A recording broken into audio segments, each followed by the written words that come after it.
কবিতাৰ শিৰোনাম দুঃস্বপ্ন।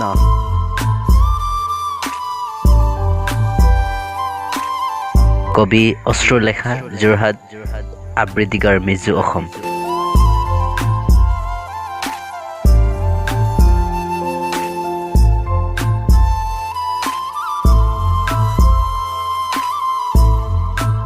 সপোন দেখি থাকোঁতে কেতিয়া যে পাৰ হ'ল সময়বোৰ, একো গমকে নাপালোঁ।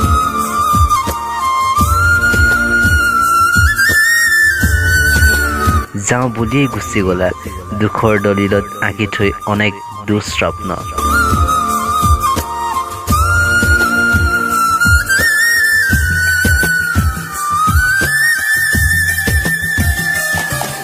গোলাপ হৈ কাঁইটেৰে বিন্ধি বুকুত, কেনেকৈ পাহৰিম তোমাৰ সান্নিধ্যৰ যাদুকৰী ৰাতিবোৰ।